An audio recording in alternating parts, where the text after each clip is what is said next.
असे साधा पायरी येऊन खाली उतरायचं, त्या पायरी येऊन खाली उतरायचं पटकन.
व्हिडिओ समोर नका मोबाईलच्या पुढे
Bueno, तुझे सगुणपणा अनंत जन्मीचे विसरल दुःख आता तुझे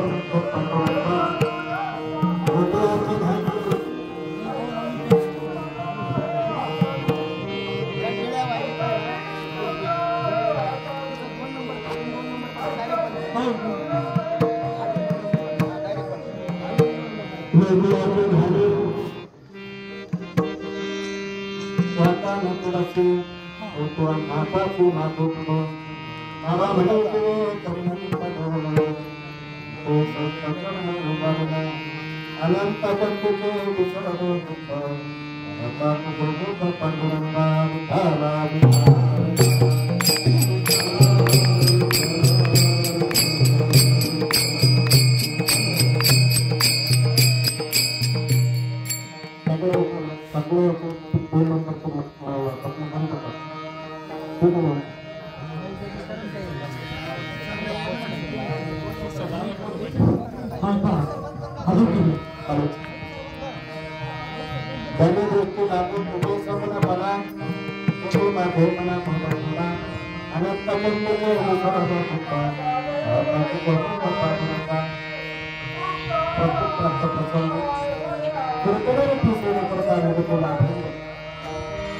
पंढरपूर निवास आम्ही पांडुरंगाचा भक्त नामदेव महाराज यांचा 4 चरणाचा अभंग सुरू करतो. या अभंगाकडून नामदेव महाराज सांगतात, जय मृत्यू बाबू तुझे सर्वमंगल हे पांडुरंगा तू भूते भरू बाहू माझे सदैव लक्ष उभार राहू. जय मृत्यू बाबू तुझे सगुणपणा केले माझे मला माझं जर सतत तुझ्या पृथ्वीवरती लक्ष राहिलं तर परिणाम असा होईल की माझ्या मनावरती बोध होईल. केले माझे मना बोध काय बोध झाला पाहिजे अनंत जन्मीचे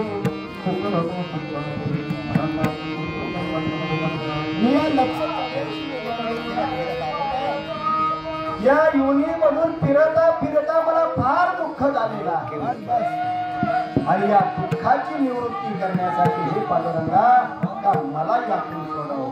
अनंत जन्मीचे विसरल दुःख आणि त्याच्यासाठी एक पर्याय सांगितला, पाहता तुझे मुख पांडुरंगा. हे कुणाकुणाला साध्य झालं नाही.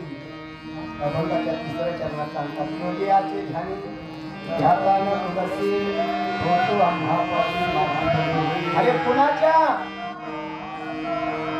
भोळ्या भाविकासी हरिपद प्राप्ती भोळ्या भाविकासी अभिमानियाची गर्भवास.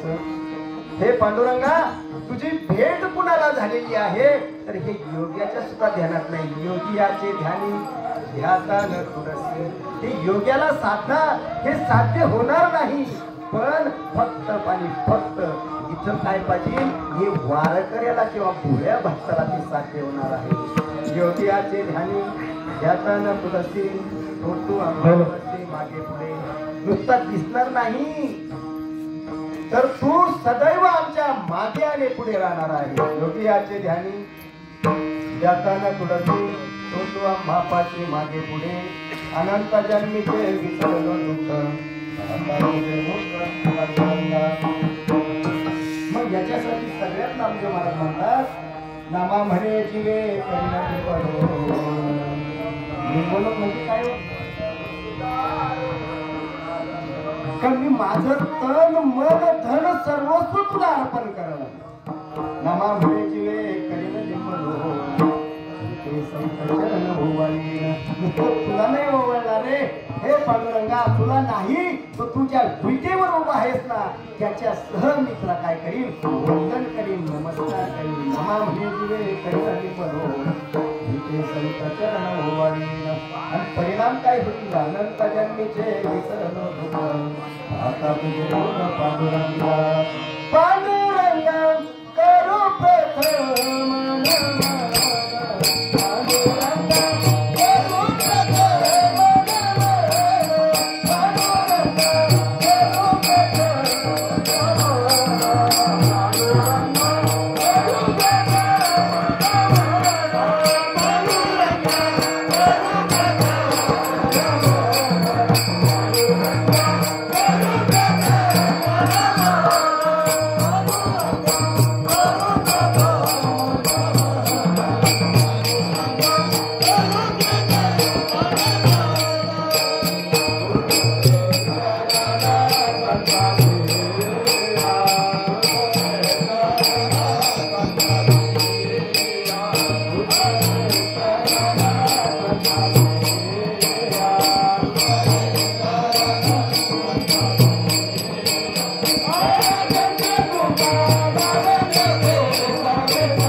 त्यांच्या कृपादाने कथेचा सद्गुरु दास सुखा ओम नमो ज्ञानेश्वरा गरुडांच्या दयाला गुरु ब्रह्मा गुरु विष्णू गुरुदेव महेश्वरा गुरु साक्षात परब्रह्म तस्मै श्री गुरुवे नमः तस्मै श्री गुरुवे नमः ज्याच्या ठिकाणी मनगाय माझे त्याच्या ठिकाणी निजरूप तुझे मस्तक भिडिकोच्या ठिकाणी तेथे सद्गुरुराया तुमचे पाय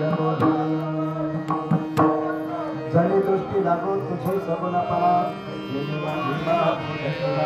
अनंत जन्मीचे विसरलो मुख पांडुरंगा प्रसंगी कीर्तनाचं निमित्त आयोजन सर्वांना माहित आहे. इथं उभारल्यानंतर ते नियोजन करावं लागतं. हे त्या वाक्याचं आद्य कर्तव्य. तर श्री क्षेत्र तांबे हे श्री क्षेत्र पंढरपूर जात असणारा हा आपला पायी दिंडी सोहळा आणि या पायी दिंडी सोहळ्यातील आजचा आपला पाचवा मुक्काम आमचे परमस्नेही शिंदे माऊली यांच्या वस्तीवरती. आता त्यांचा इतका आग्रह आहे, त्यांच्याबद्दल बोलायचं म्हटलं ना तर आपल्याला 2 तास 2 तास काय करणार नाही. कारण ज्यावेळी आम्ही ह्या पंढरीच्या पहिल्या वेळेस आलो ना त्यावेळेस आपला पहिल्या वारीचा ठेपा वेगळा होता. बरोबर आपण पुढे गेलो मन पिंपरीला. पण ह्या पिंपरीच्या या भाऊंचं जर शिंदे भाऊंचं वर्णन करायला गेलं ना तर रात्र कमी पडेल. आम्हाला आडवे झाले एका रस्त्यामध्ये.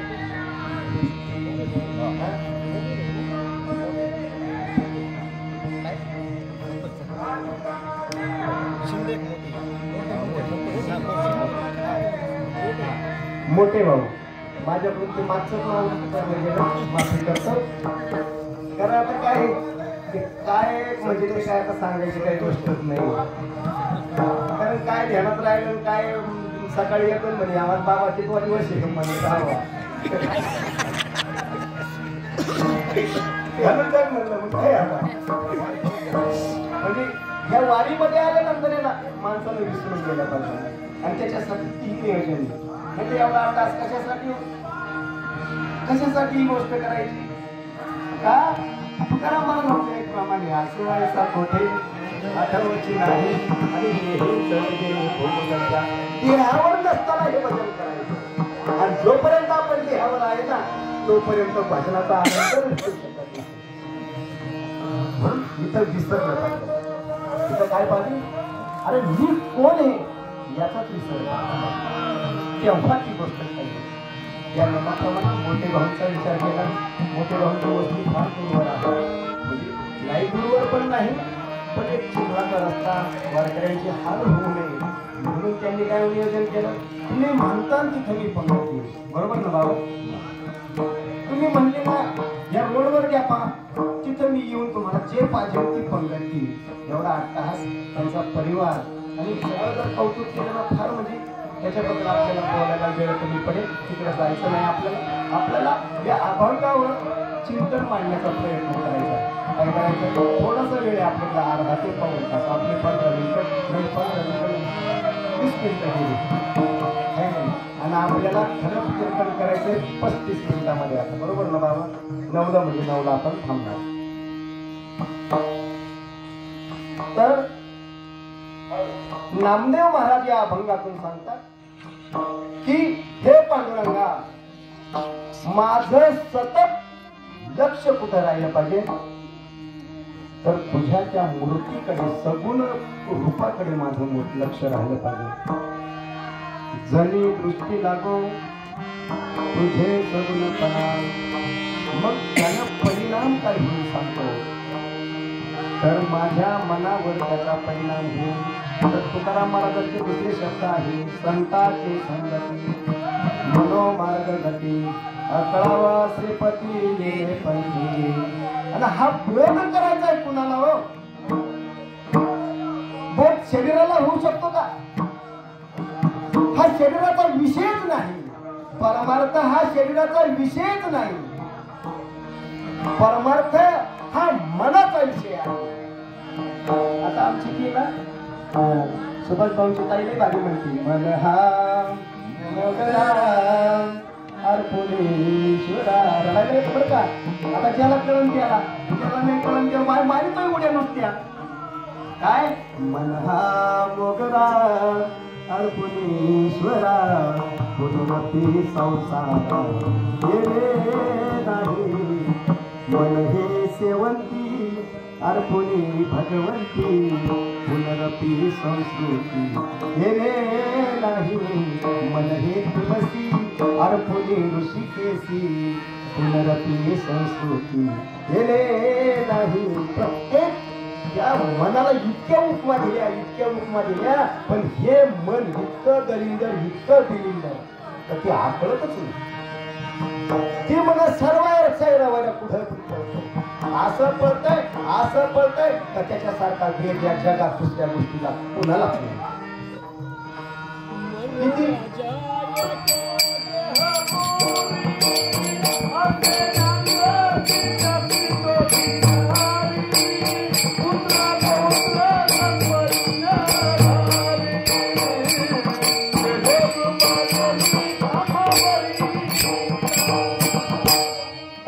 सुंदर प्रमाणे अनुराजा एकच हे काय पुत्र पौत्र संपत्ती भारी, पण त्यांना आपल्यावर काय केली पाहिजे, कृपा केली पाहिजे. आणि कृपा करण्यासाठी कोणीतरी लागेल ना माऊली.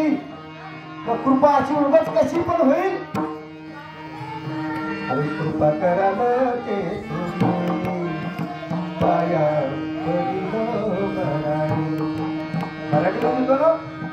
मराठीमध्ये काही जात वगैरे आहे का? अरे नाही. अरे संतांना उपमा दिली ती. त्या संताच्या मी चरणावर लोटांगण घेतलं तेव्हा मला त्यांनी कृपा केली. काय केली? त्या संताला शरण जाण्याचा मार्ग, पण आपला टाका जात नाही ना. आपलं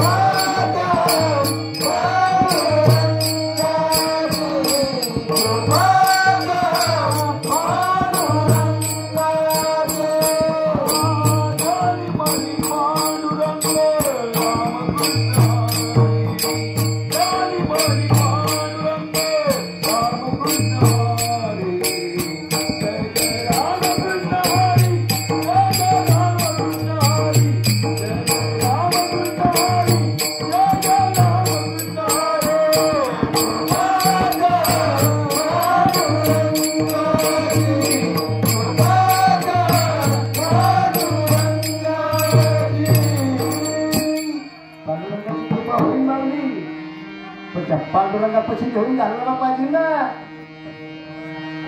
पांडुरंग असं भेटल का?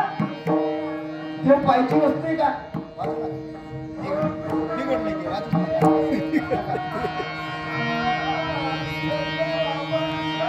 असं बाजारात भाजीपाला मिळण्यासारखी देव गोष्ट आहे का? तुकडोजी महाराजांचा अभंग आहे, देवा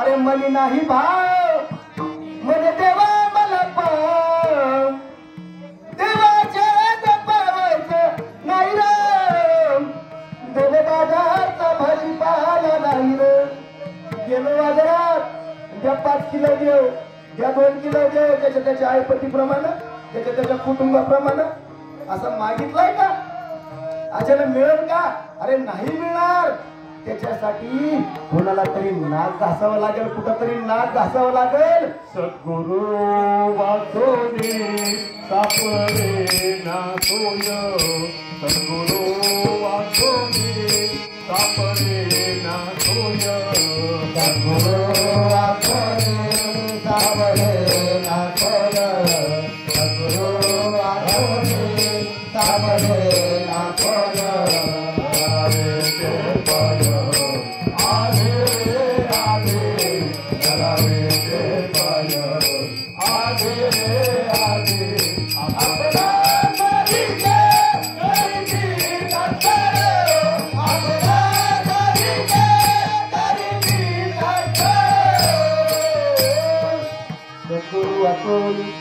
सापडेला सोय धरावे ते पाय अभिहारी सद्गुरू एकदा सापडला त्याचे पाय जर धरले तर तो काय करतो या भगवानच्या दुसऱ्या चरणात सांगितलंय आपणा सारिखे गरीबी तात्काळ नाही ताळलेलं तयार मग जर त्याच्यासारखं व्हावं असं वाटत असेल तर तो कसा पाहिजे त्या लायकीचा पाहिजे का बिगर लायकीचा पाहिजे लायकीचा पाहिजे की नाही का अरे माझं बाबा कायम सांगायचे गुरु करावा म्हणतात त्याचं धरावं म्हणत आणि त्याला विचारायचे प्रश्न 2 अरे मी कोण आणि देव कोण याची जर सोडवणूक करणार असेल ना तर मग काय करा तनु मनु जीवे चरणाची लागावे आणि अगरवत्त करावे दास्य सकाळ त्याला सगळं देऊन टाका काही शिल्लक ठेवू नका त्याला देऊन टाका तेव्हा तुम्हाला तो करेल आणि त्या सद्गुरूच्या सानिध्यात गेल्यानंतर मग ती गोष्ट करत असते आणि मग तो आपल्याला काय करत असतो तसा बनवत असतो गंमत काय झाली बिघड पुढं झालं माहिती का बिघड हे मन काय करतंय तिथपर्यंत पोहोचून देत नाही आणि त्याच्यासाठी काय करतात सद्गुरू आहे ना त्या मनावर औषध देतात काय करतात मनावर औषध देतात आणि ते औषध बाजारात कुठंच भेटत नाही ते मन आकारण्याचं साधन फक्त त्या सद्गुरूकडे असतं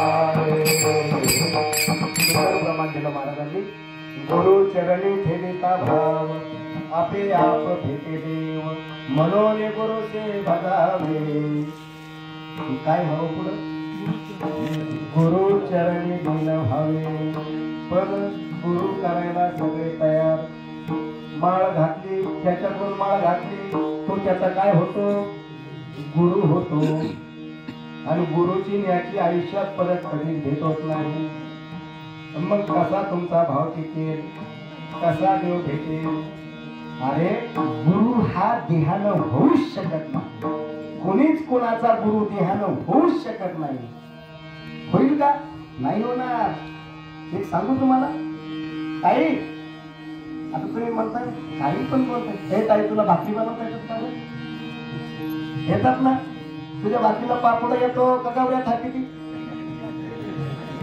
पापुडा येतो मग तिच्या भाकरीला पापुडा येतो तिला सुगरण म्हणावा कधी गावड्या थापी तिला म्हणावा हा काय नेम काय सांगतोय तिच्या भाकरीला टमाचा पापुडा येतो तिला सुगरण म्हणावा कधी गावड्या थापी तिला म्हणावा ती काळी असू गोरी असू हेंद्री असू शेंबडी असू मेंबडी असू कशी असू पण तिच्या भाकरीला पापड येतोय ना, ती दिसण्यावर आहे का तिच्याकडे ती कलेवर अवलंबून आहे का तिच्याकडे ज्ञानाला आहे? तिला भाकरी करण्याचं ज्ञान आहे का दिसण्यावर आहे? मजबुरी गुमती आहे पण गवऱ्या थापी ती काय कामाची? या गळ्यात टाकली तर दिसणार नाही माझ्यासारखी, पण भाकरी मात्र टम अशा पापडा छापी. मग सुगरण म्हणावं पण गोरीला का काळीला? अरे ते गोऱ्यापणावर आणि काळ्यापणावर नाही रे, तिला भाकरी थापण्याचं ज्ञान आहे. ज्ञान, त्या ज्ञानाला पदवी आहे. अजून सांगू, डॉक्टर पदवी कोणाला? काळा कोट घालून आला, पांढरा कोट घालून आला, त्या कानात ती टिस्कोप घातला, लागला लवकर चेक करायला. थांबा तुम्ही दिंडीत नाही थकले, इंजेक्शन देतो तुम्हाला. जमन का? नाही जमणार. त्या आयुर्वेदाचा ज्यानं अभ्यास केला, त्या गोळ्या औषधाचा आजाराचा ज्यानं अभ्यास केला, त्याचं ज्ञान घेतलं, ते ज्ञान म्हणजे डॉक्टर. वकील म्हणायचं कोणाला? काळा कोट घालून आला, थांबा तुमचे लय तंटे झाले, लय वाद झाले, मिटवतो. नाही जमणार. वकील ही पदवी कुणाला? त्याच्या त्या कायद्याचं ज्ञान ज्याच्याकडे आहे त्याला वकील ही पदवी आहे. जसं सुगरण ही पदवी काळ्या गोऱ्या बाईला नाही तर तिच्या ज्ञानाला, डॉक्टर ही पदवी त्या पांढरा कोट घालवला त्याला नाही तर त्याच्या त्या ज्ञानाला, वकील ही पदवी त्या काळ्या कोटावाल्याला नाही तर त्यानं त्या कायद्याचा अभ्यास केला, त्याचं ज्ञान घेतलं, त्याची पदवी त्या ज्ञानाला.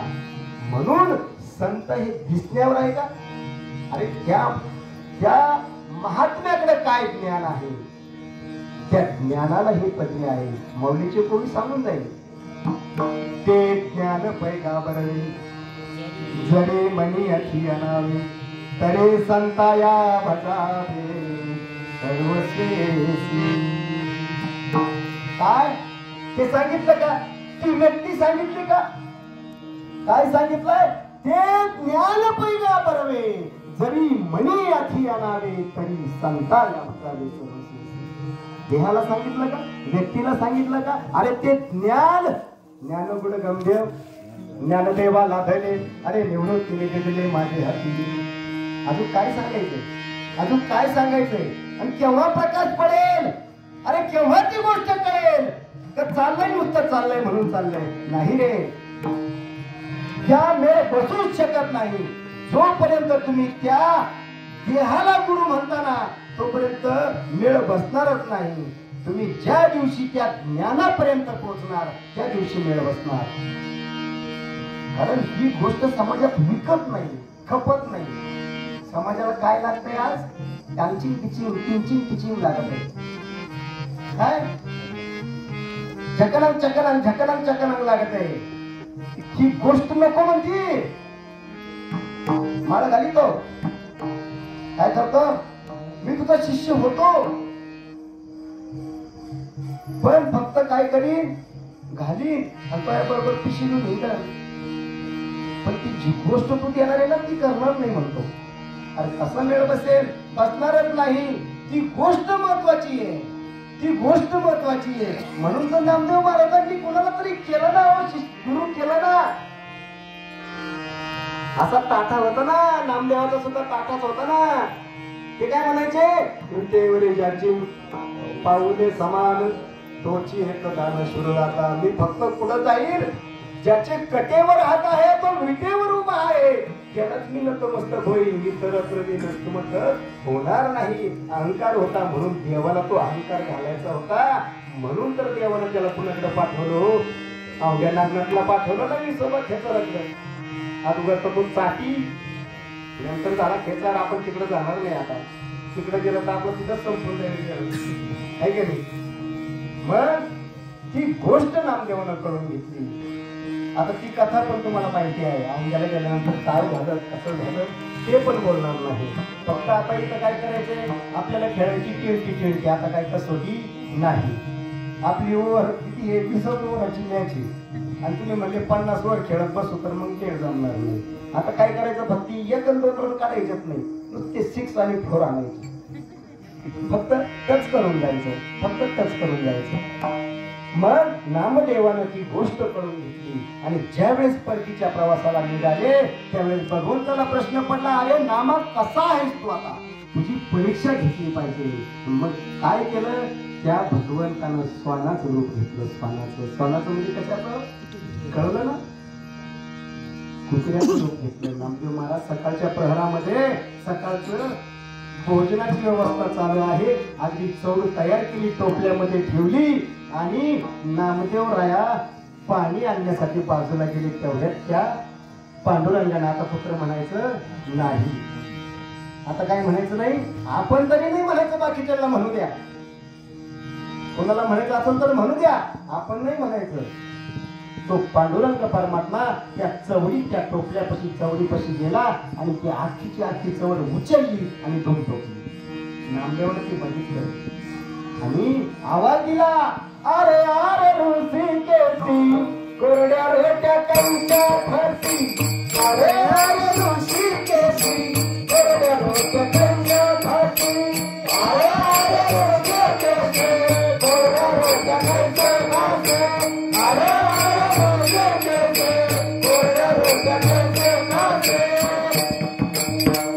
काय झालं, नामदेवा लागे पाठी हाती घेऊन ही तुपाची वाटी. नामदेव लागे पांडुरंगा पाठी. आता आपण स्वान म्हणायची काही गरज नाही. नामदेव लागे पांडुरंगा पाठी मागे घेऊन ही तुपाची वाटी.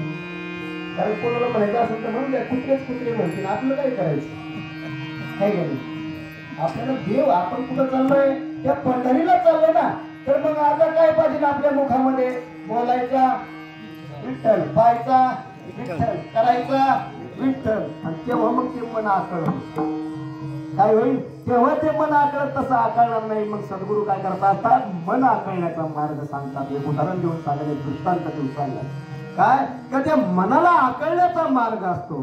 एक राजा होता, त्या राजाकडे एक बकरी होती, बकरी. आणि ती बकरी इतकी त्याची लाडाची, इतकी लाडाची, पण त्या बकरीला काय एक सवय होती का तिचं पोटच भरत नव्हतं. काय व्हायचं, तिचं पोटच भरत नव्हतं. तिला कितीही खाऊ घाला, कितीही खाऊ घाला, पण ज्या वेळेस प्रधानजीला तिने आरडून द्यायची राजानं, हे राजा, हे प्रधानजी, इकडे माझ्या बकरीचं पोट भरलं की नाही दाखव मला. आणि मग तो प्रधानजी काय करायचा, एक घासाची म्हणा, वैरणीची म्हणा, कशाची पण पेंडी घेऊन जायचा आणि ती शेळी टपकेल शेंडा आणायची. मग तिला खाल्लं म्हणजे राजा समजून घ्यायचा का हिचं पोट भरलं नाही. काय झालं, हिचं पोट भरलं नाही, राजा समजून घ्यायचा. राजा म्हणजे, हे राजा म्हणला, प्रधानजी गावामध्ये दौंडी देऊन टाक. काय कर, गावामध्ये देवडी देऊन टाक, का माझ्या या बकरीचं जो कोणी पोट भरून आणून देईल त्याला अर्ध राज्य बक्षीस देऊन टाकू. प्रधानजी दुसऱ्या दिवशी गावामध्ये देवडी देऊन टाकली आणि त्या गावामध्ये आमच्या नितीन भाऊ सारखे पहिले उठले, महाराज मी आणतो तुमच्या शेळीचं बकरीचं पोट भरून. नितीन भाऊ ना शेळी ती राजवाड्यातून घरी नेली, तिला काय नको हवं असं तेवढंच आहे, फार सरकी पेंड, शेंगदाणा पेंड, काय काय त्यांच्याकडे जेवढं होतं तेवढं चाललं. आणि संध्याकाळी अशी टुंग झाली शेळी आणि आणली राजवाड्यामध्ये. राजवाड्यामध्ये आणल्यानंतर प्रधानजीला राजानं सांगून ठेवलं होतं की आल्यानंतर माझ्या शेळीचं पोट भरतं का नाही याची परीक्षा पहिली तू घ्यायची. नितीन भाऊनं ज्यावेळेस ती शेळी राजवाड्याच्या त्या राजवाड्यामध्ये नेली त्यावेळेस प्रधानजी समोर उभे होते. प्रधानजीला राजाला आंदोलन दिली का बघ काय नेमकं शेळीचं पोट भरलंय का नाही बघ. पण प्रधानजीला शेळीचं त्या समोर ती घासाची पेंडी नेली, शेळीनं टच दिशी शेंडा आणला. जमन कमी फेल झाले, त्याच्यानंतर माऊलीनं उचललं, सगळ्यांनी उचललं, पण हिनाही त्याचं पोट भरला. पण आमच्या दादांसारखे एक हुशार व्यक्ती म्हणतो तिथे गेला, हे राजा मी आणतो शेळी बकरीचं पोट भरून मी आणतो. पण राजाला तापलेला होता, अगदी संतापलेला होता. राजा म्हणे हे बघ अख्ख्या या नगरी मधले निम्म्याच्या वर लोकांनी नंबर लावला पण फेल होणार नाही, एकही पास झाला नाही. पण आता हे बघ तुला अर्ध काय सगळं राज्य देऊन टाकेल. माझ्या बकरीचं जर तू पोट भरून आणलं तर तुला राजगादीवरती बसवील, पण जर पोट भरलं नाही तर तुला फासावर येईल. घेऊन टाका. अगदी निश्चय होता, ठाम विश्वास होता, म्हणे ठेवून टाका. शेळी सोडली, बकरी सोडली, आणली. राजवाड्याच्या बाहेर आणल्यानंतर लगेच लिंबाचं झाड होतं, तेवढा असा फोक काढला. काय केला, असा निबारले फोक काढला आणि बकरी हे गवतातून, हे घासाच्या कडाना, हे गिन्नीच्या कडाना, तिला जे जे आवडत त्याच्या कडाला न्यायचे. पण ती छमकीचं काम काय होतं माहितीये का, तिला खाली तोंड टेकवायला सुरुवात केली नाही केली का नाकावर फटका. तिनं खाली तोंड टेकवायला सुरुवात केली नाही केली का नाकावर फटका. घरापर्यंत तर रक्त भंगून नाक केलं, बलट्टाम सुटलं. तिला पाणी पाजलं नाही, तिला चाराही टाकला नाही, काही नाही. रात्रभर शेळी उपाशी मारली, पण छमकी मात्र हातात घेऊन ठेवली. कारण भीती यांना पण होती ना, जर हिनं खाल्लं तर पुढे जावं लागेल, अरे फासायला जावं लागेल. आखी रात्र जागून काढली, पण कार्यक्रम एकच चालू होता. काय, शेळीनं खाली तोंड टेकवायला सुरुवात केली का नाकावर फटका. शेळीनं तोंड खाली टेकवायला सुरुवात केली का नाकावर फटका. असं करता करता रात्र निघून गेली, सकाळ झाली आणि शेळी पार पोटाला पोट चिटकलं, पाठीला पाठ चिटकली, पोटामध्ये अन्नाचा कण सुद्धा नाही. आणि राजवाड्यामध्ये ती अशी लटपट लटपट लटपट करीत आहे. राजा तर अगदी तापला, असा तापला गेला म्हणजे आता जगत नाही म्हणे, हा फासावर जाणार. पण जाताना युक्ती संग दिली होती. काय, ती क्षमती ना हातामध्येच होती, हातामध्ये. प्रधानजीला लगेच खुणवलं, आहे प्रधानजी बघा म्हणे काय होतंय ते. प्रधानजीनं ज्यावेळेस त्या घासाची पिंडी समोर केली, त्या पिंडीकडे नाही पाहिलं शेळीनं. शेळीनं कशाकडे बघितलं माऊली, त्या छमटीकडे पाहिलं, छमटीकडे. आणि काय झाले, पास झाले की नाही. तुका म्हणे नेलो युक्तीची खोली म्हणून ठेवली पाहिजे. मग काहीतरी युक्ती करावी लागेल तिथं परमार्थात सुद्धा. आणि मग तसंच करायचंय. त्या मनाला आकळण्यासाठी सद्गुरू आपल्याला काय देत असतात, नाम देत असतात, नाम. आणि तो नाम घेतल्यानंतर बरोबर मन आकळतं. आणि ते नाम म्हणजे नाव नाही बरं का, हा भ्रम डोक्यातून काढून टाका. नाव वेगळं आणि नाम वेगळं आहे. काय, नाम वेगळं आणि नाव वेगळं आहे. उपजल्या बालकासी नाव नये कैपाशी, अरे ठेवले रे नावाची ओढे कवठे. माऊली सांगतात का, जे नवीन बाळ जन्मलंय ना, जे नवीन बाळ जन्मलंय ना, त्याला काही नाव आहे का? जन्मले त्याला काही नाव आहे का? पण पाची बारीला आजी आजोबा ना कोण असतील ते नात्यातले कोणीतरी काय करतात, त्याचं बारसं घालतात, बारसं नामकरण करतात, बरोबर की नाही? आणि मग त्याला नाव ठेवतात. आणि त्याला त्याचं काही घेणं नसतं त्या नावाचं. काय, आता त्याला काही कळतच नाही आणि त्याला नाव ठेवलंय, त्याला काय कळणार हो? पण ते ना त्याच्यावर हॅम्बरिंग केलं जातं. हॅम्बरिंग काय केलं जातं, सतत सतत सतत एखाद्याचं बाळू नाव ठेवलं. कोणी यावा, बाळू, मा बाळूलाही चांगला, मा बाळूलाही असा, मा बाळूलाही तसा. मग त्याला लहानपणापासून बाळू बाळू बाळू बाळू बाळू बाळू. आणि त्याला जरा कळायला लागलं का, मग त्याला कळतं आपलं नाव काय आहे, बाळू. त्याच्यावर काय पडतो, त्या दिवशी शिक्का पडतो, शिक्का. मग त्याला त्याच्यात नाही लागत, पण पहिलं त्याला नाव आहे का काही. आणि मग ती गोष्ट सद्गुरू समजून देत असतात. प्रभू तुम्ही महेशाच्या मूर्ती कोणे, अरे तुम्ही प्रत्येक जण देव आहे, देव आहे का नाही? कशांका ज्याच्याकडे आत्मा आहे ना, आत्मा तो देव आहे. मग कोणाकडे नसेल तर तो मग राक्षस होऊ शकतो. आहे ना प्रत्येकाकडं का नाही? असा कोणी वरबोट करून दाखवा बरं. अरे नेदेव नेविला बेदो बोले मी चालविल्या प्राणोहानी. काय म्हणतात का, मी चालवल्याशिवाय तुझा प्राण सुद्धा हलत नाही. वृक्षाची पाणी हले ज्याची सत्ता राहिली अहंकार मग बोधे. त्या नियमाप्रमाणे त्या नामदेव महाराजांनी ती सगळी गोष्ट समजून घेतली आणि भगवंताला दया. आणि भगवंत म्हणजे आज नामदेवा तू पास झाला. आणि पास झाल्यानंतर मग नामदेव महाराज म्हणतात का, काय का भंगाचं पहिलं चरण दृष्टीला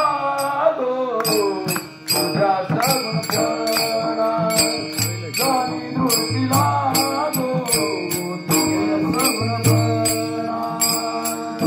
मूर्तीला गो तुझे समर्पणा मूर्तीला गो तुझे समर्पणा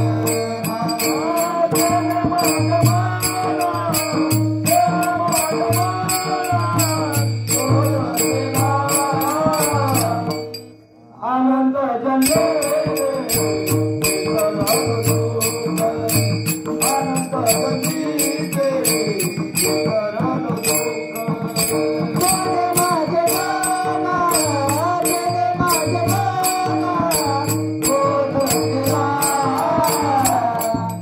आनंद जन्मे आनंद जन्मे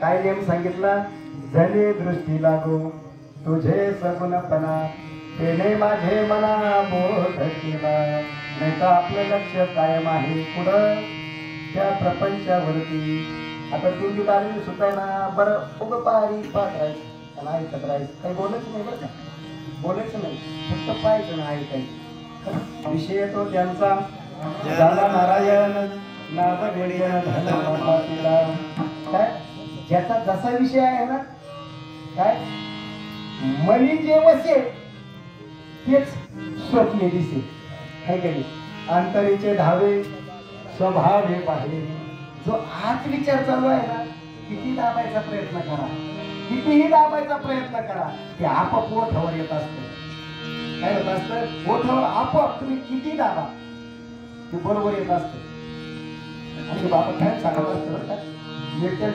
ऐकलेलं ते बोबडीचा बोबडी तिला पाहुणे पाहायला आले आणि तिच्या बाबाला सांगितलं तिच्या बापाला आईला सांगितलं तिचं जमतच नव्हतं 100 वर्ष नव्हते पाहून गेले पण ही नेमकं बोलायचं काय म्हणत तिला सगळे सांगायचे बोलू नको पण असा एखादा प्रश्न काढला हा काय सुंदर चहा झाला वा वा काय सुंदर चहा झाला वा वा काय सुंदर पोहे झाले आणि मीच केले म्हणे मीच बनवले राहतच नव्हतं ना काय करायची बोबड्याची बोलायची तिला काय म्हणायला लागायचं तिला काय सांगायचं होतं मी बनवले हे पोहे मी बनवला हा चहा पण ती काय म्हणायची मीच बनवले म्हणजे ते बोबड आतमधलं झाकलं राहिलं उघड झालं आता ते नाही रंगून सांगा त्या मला तेवढा वेळ नाही म्हणून सांगता आलं नाही काय फक्त कळलं ना ही गोष्ट कळली याला महत्व आहे मग त्या नियमाप्रमाणे ते सद्गुरू काय करतात त्या मनावर बोध करतात आणि एकदा मनावर बोध झाला ना काय बोध झाला का मी या अनंत जन्माला आलोय ना कसा आलो अरे एक योनी कोटी फेरा मग लागे वारा मनुष्य देहाचा 4 योनी 84 लक्ष खाली एक योनी कोटी फेरा आणि मग लागे वारा मनुष्य देहाचा किती फिरत आलो गाव दुःख झाले दारून यावया येथवरे कोटे ह्याची कारण कोणते ते लय पुढं राहिलं आता आपल्यापर्यंत थांबा कोणतं कारण माझं लग्न झालं पाहिजे मला 4-5 पोरं झाले पाहिजे मला 25-25 एकर जमीन पाहिजे एखादा टोलेजन बंगला पाहिजे 4 व्हीलर गाडी पाहिजे मला नातू झाले पाहिजे पंतू झाले पाहिजे ना आमचे तमके फलले दिसतले कितकं झाले पाहिजे होते हेची कारण काय कारण आहे हेच कारण आहे की नाही का वेगळं आहे काही अरे माया सगळं हे काय तुम्हाला सांगत असं काही नाही काही शाद होते असं काही नाही प्रत्येकाचं काय चालू आहे आज हेच कारण चालू आहे का वेगळं काही कारण चालू आहे आता इथं आलोय ना म्हणून बरं का इथं आलोय म्हणून नाही तर काय म्हणतात ना त्या राड्यामध्ये ना मरायला सुद्धा सवय काय भाऊ मरायला सुद्धा सवय आता आम्हाला तर रोज पद्धती बरं का म्हणजे आता सांगतो पोगानं आलोय म्हणून एकही दिवस आमचा खाडा नाही भजनाला एकही दिवस खाडा नाही